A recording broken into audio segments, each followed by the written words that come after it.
it's Grace. Today I'm going to be talking about my writing process. So for this video, I wore my future best-selling author shirt that my mom got me for Christmas or a birthday or something, which is so sweet. So if you don't know, my goal is to become a published YA author, and so I've gotten some questions about my writing process over on Bookstagram, and so I figured I would answer them here. I'm basically just going to take you step by step through my writing process, tell you a little about the books I've written and where I'm at currently. I'm also going to show you some merch that amazing people have made for my books, which is amazing. So first of all, I'm going to tell you that I began writing short stories. I have always wanted to be an author for as long as I remember. I specifically remember when I was a little kid thinking... Belly just roared. Did you hear that? I remember when I was a little kid thinking that if you wanted to publish a book, you just kind of called the publishers and you were like, hey, I want to get my book published. And they would be like, okay, cool, we'll publish it. That's not how it works. So I started out writing short stories. I wrote a bunch through like middle school and high school. Hello, baby. Hello, sweet girl. This is a sweet pug. Oh my goodness. So I wrote a bunch of short stories. That was what helped me feed my writing passion for a long time. You stretching some more, Wendy? And then finally, in like 8th grade, I started writing a book that was supposed to be like a Shakespeare twisted thing, like where these people got pulled into Romeo and Juliet and were cast as characters that didn't fit them. I kind of still like the idea, but I didn't get very far into the story because I was like, I don't know how to do this. So I finally wrote my first book from August of 2011 to October of 2012. I wrote a very rough outline, and I just kind of wrote whenever I felt like it. Like some days I'd be like, oh, I feel like writing today, so I would write a chapter. And then I would like very quickly edit it and then post it on Goodreads. It's on Goodreads. It's called something else entirely. It's on Goodreads, and to this day it remains on one of the top shelves under romance for the like creative writing, not like actual books, but like, you know how like on Goodreads you can post your own writing and like chapters, like it's on there. So if you feel like reading it, it's trash because I wrote it in 8th grade in the beginning of 9th grade, but it's still on the first page because apparently some people liked it. So it was this book about a girl who gets in a car accident and her entire family dies and she's the only one who survives, and so it's like her struggle through that. It had a love triangle. It was I didn't know what I was doing, so all the cliches were in there. All the things you're not supposed to do were in there, like waking up, dreams, describing clothing every single day, like having scenes that nothing is going on. It's just nothing's happening. But that one I finally finished on October 28th.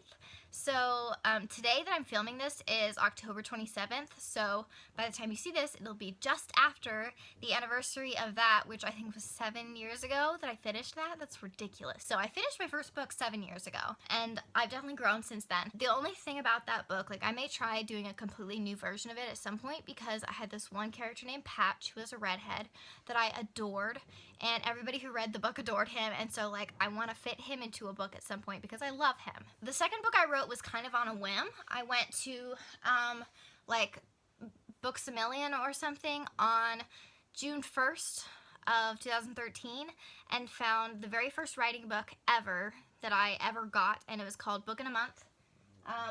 Maybe I can show you guys. Let me see if I can find it. So it was this. It was called Book in a Month, and basically it just takes you step by step through writing a book, and it was the very first book on writing that I ever read, so I was like, oh my gosh. And so on June 1st I decided to start this book. It was very spontaneous, which is nothing like me. I'm such a planner. Basically I had written like half of a vague outline of an idea, and so I took that one and wrote it. It like has tips first, and then it goes like week 1, act 1, week 2 and 3, week 4, like all that kind of stuff, and it takes you like step by step through your writing and helps you each time. So I did this and I enjoyed it. I remember enjoying it. So it was supposed to be June 1st through the 30th. I ended up finishing the book on technically June 20th, but really June 19th because I don't count it as the next day unless I've fallen asleep. So I finished it June 20th technically at like 2 or 3 a.m. I wrote 12,000 words that day, which was the most I'd ever written, and I think I still have not surpassed that. So that one was called Like the Stars, and it was about a girl whose sister has hypertrophic cardiomyopathy. I think. You'll see as this goes on that I have an interest in like writing about death and weird diseases. So this one was also not very good. I felt like it was better than the first one. I felt like I was making progress, but it was written in 20 days or like 19 days. So I was really proud of myself, and I'm still proud of that because that's awesome. I'm very much a speed writer. Like, I get my first draft done really quickly. My third book was written for NaNoWriMo of 2013, and it was the first NaNoWriMo I participated in. And it is the worst book that has ever been written in all of the entire world. So basically I was trying to figure out what my process is for my writing. With the first book, with something else entirely, I did a vague outline. With the second book, I did like half an outline, and then the last half I just kind of filled in as I went. And so for this one, I was like, I'm pretty sure I need a plot, but let's try going in completely pantsing it. So I knew nothing about the story. For some people that works. It did not work for me. Not at all. It was the worst thing ever. But I ended up writing for the entire month, so I ended up with like a 65,000 word novel, which was more than typical. The other ones, the first one was 54,000, and the second one was like 51 or 52,000. So they're definitely on the shorter side of contemporaries, but that's okay with me. So this book was called Clay Angels because I had nothing better, and there were clay angels involved. It was like this girl whose brother had died. See, more death. And she made clay angels. It was stupid. It literally, like, the love interest in it was like, I'm out of here, and he left the book. He left the book. He was like, I do not belong in this book. I'm leaving. And so I had to, like, have somebody else come in and take over. But it was very much a discovery draft that, like, some people do, and that's, like, their process, and that works for them. It did not work for me. It was a complete mess. But the one thing it did do good for me is that I had one of my trusted writing friends read it. Even though, like, I didn't want to do anything with it. I was like, this was just trash. It was just an experiment.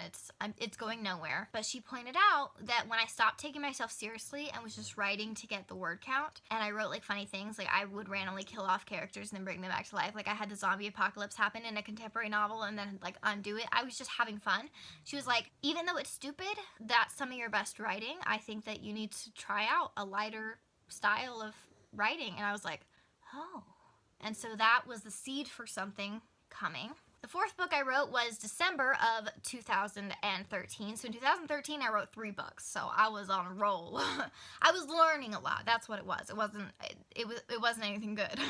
So it was called When Snow Falls or Where Snow Falls. I don't remember. I'm going to rewrite this one because I like the idea. It's of a girl who lives in Florida, and she desperately wants to see snow on Christmas, which is impossible in Florida. And so she joins a road trip with a neighbor who's going up to New York to visit his brother at his college and his friends and spend Christmas break with them. So it's like a cute Christmassy romance novel. So basically, while I was writing Clay Angels, I had a dream that I wrote a Christmas novel, and I like saw the cover. And so when I woke up, I was like, I'm going to do that next month. Like, as soon as I finish this book, the next day I'm going to start the other book. So I wrote that book. I wrote the snowy book from December 1st to December 25th, I believe. I think I finished it on Christmas. So for that one, I was like, okay, obviously pantsing doesn't work for me. Let's try just getting to know the characters really well, but not plotting it, kind of knowing the direction, but like if I know the characters really well, then the book can come out naturally. And I was like, wow, that's such a great idea, that's totally gonna work.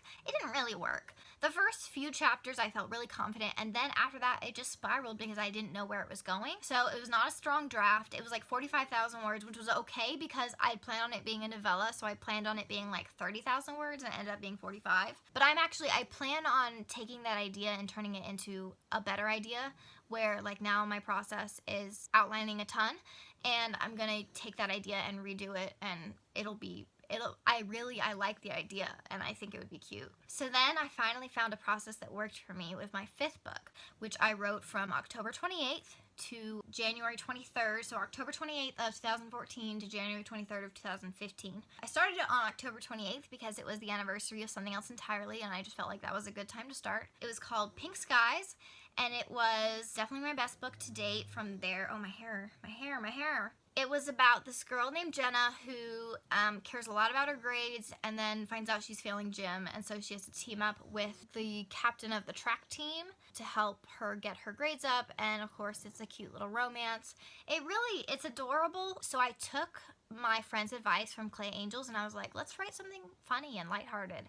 And so like it's a really funny book. I liked it. I cracked myself up the whole entire time. Like the first chapter starts out with a bang of funniness.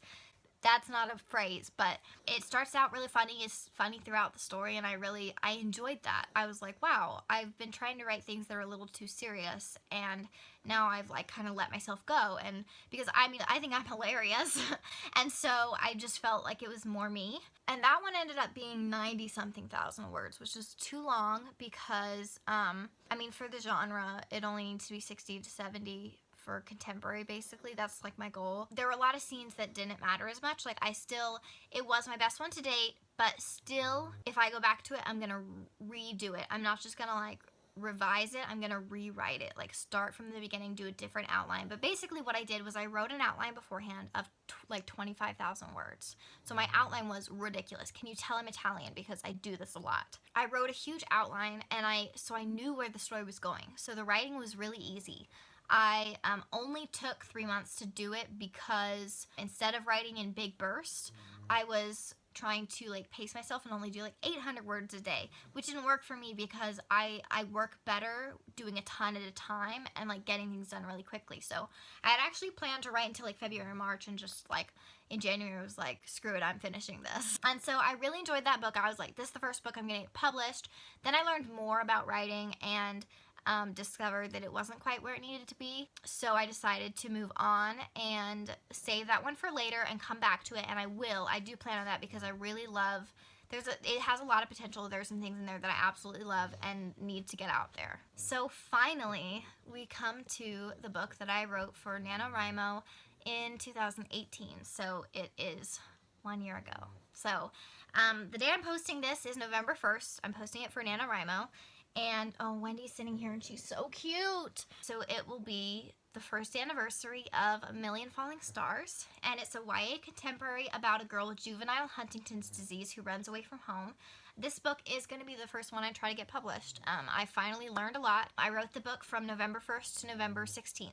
So it was the shortest amount of time I've written a book. My first drafts are good because I outlined so much beforehand. This one wasn't a 25,000 word outline, but it was like a 14,000 word outline or something like that. For my writing, it helps me a ton to know where I'm going, to know exactly where I'm going, to plot it all out beforehand. Basically, my outline is my first draft. I revise that and I make sure that is up to standards. I make sure the structure is solid. I make sure it has the perfect like character arc, like all that kind of stuff before I even get into the first draft. And so I feel a lot more confident. It comes out more polished and I can take it more seriously. And then I also have less revisions to do, which is great because revisions are my least favorite part, and that's currently what I'm doing.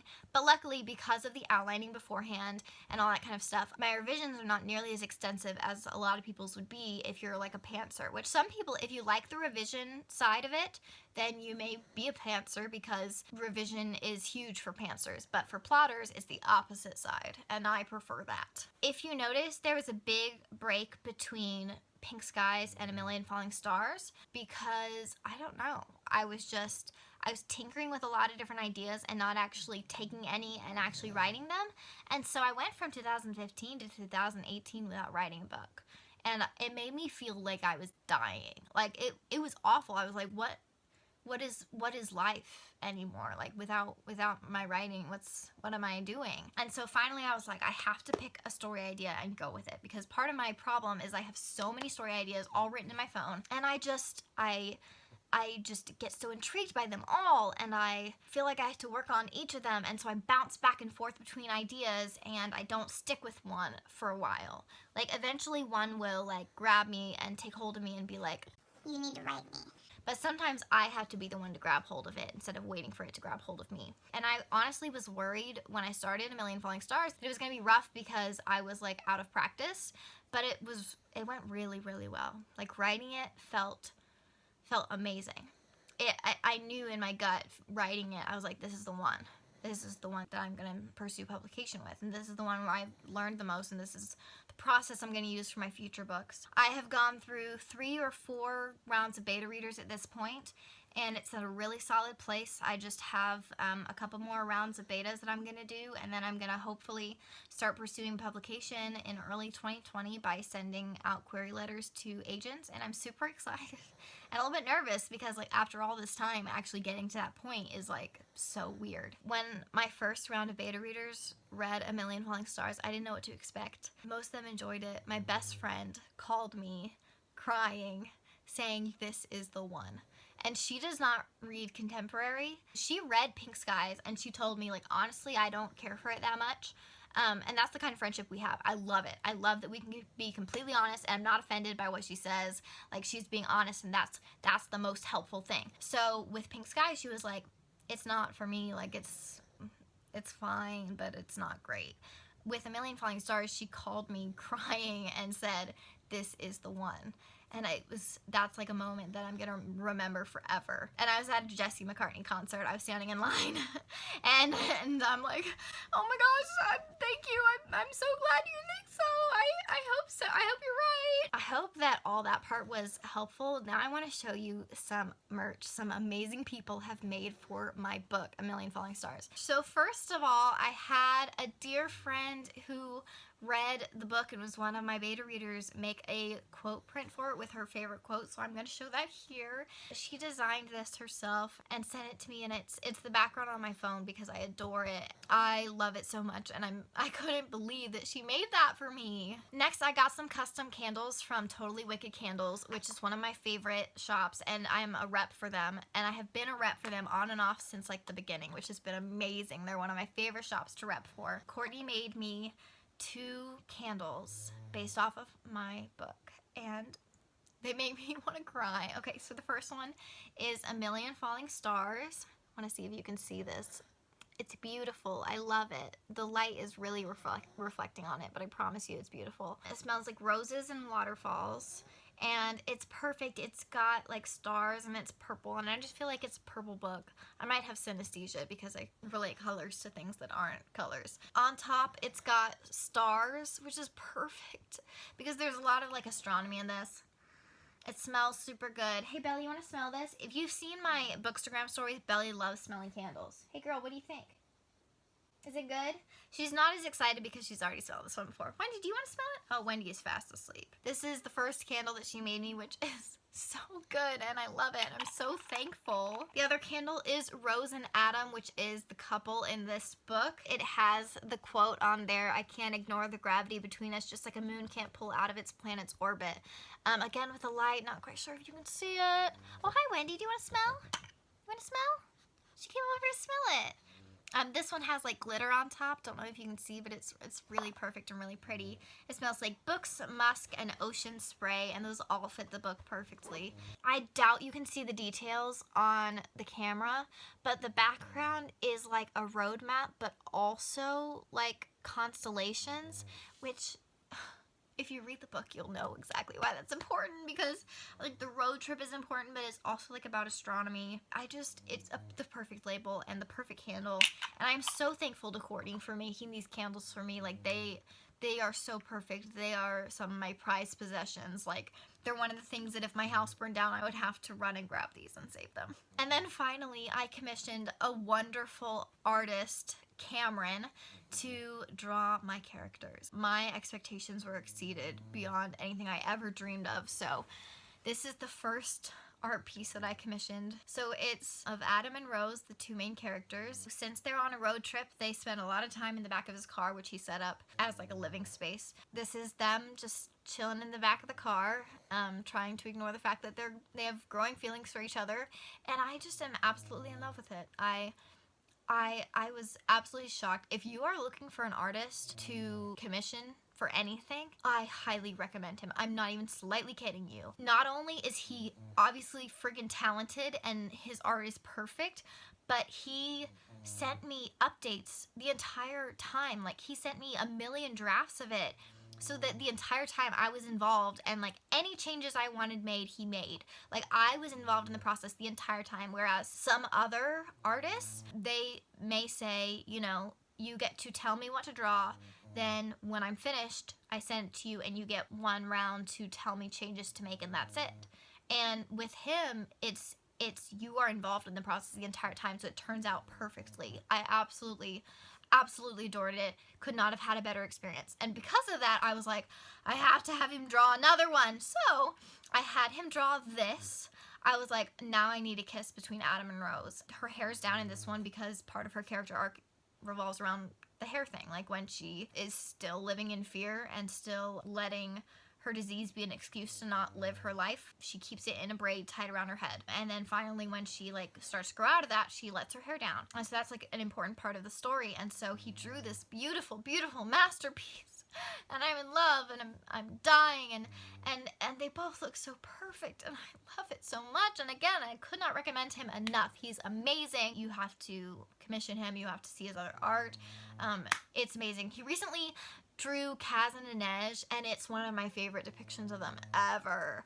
So for real, I cannot talk enough about how amazing Cameron is. So that's probably a longer video than I expected because I really thought it was going to be short, but just talking about books and writing is something I'm so passionate about, and I could talk about for hours and hours. So there you go. I talked about it for not hours and hours, but for a long time. So I really hope you enjoyed this. I hope it is, I don't know, inspiring in some way. Like figure out your process. It can take multiple books. Like for me, it took 4 to 5-ish books to figure out what process worked for me. It took 5 books to write something decent enough to pursue publication for, and still I have to go through revisions. Like it takes a lot of work. I started my first book in 2011, finished my most recent book in 2018, and I'm still learning and like will constantly still be learning, and I'm not at a point yet where I'm a best-selling author. Like I still am going to learn like for the rest of my life and continue. And so if you want to be an author, hang out with me, like talk to me in the comments, find me on Bookstagram. I want to talk to you guys. I want to bounce ideas off of each other. I've currently got 3 other book ideas I'm considering writing in early 2020 while this book is sent to like agents, because I know that takes like a long time. So 2 of them are contemporaries and one is actually a fantasy novel, which is interesting. I've never tried fantasy before, but I read fantasy and contemporary equally, and so I was like, why don't I try a fantasy idea? And so I went with one, and I'm really liking where it's going. It's, I think, going to be a trilogy, so it'll take a lot more plotting because I'm going to want to plot the entire trilogy before I start the first one. So that'll be interesting. But the next one I write will probably be one of the contemporary novels. But I'm really excited. One is set in Italy and is kind of inspired by a study abroad trip that I took there. And the other one is about a girl whose parents get divorced, and she is asked to be the maid of honor / wedding planner for her mom's wedding to the guy she cheated on her husband with. So that has a lot of moral dilemmas. And then the Italy one is just fun, and so both of them I'm so passionate about and can't wait to write both of them. I already have titles for them. I love having titles ahead of time because if I don't have a title ahead of time, I can't take it seriously. Like part of my process is finding ways to take my book seriously. Like when I write it, I don't just write it in regular Word. I like format Word so that it looks like book pages, and I like pick the perfect font. Like I have to think that it's a book to take it seriously. Like I have to think of it as something that's already published, so that I'm like, what belongs here and what will make me take this seriously, and that's just what works for me. So thank you so much for watching this. Let me know if you're a writer, how many books you've written, what your process is, anything related to writing, anything at all. And please message me on Bookstagram if you want to talk writing anytime. I'm always up for that. So thank you so much for watching, and check back next week for more videos.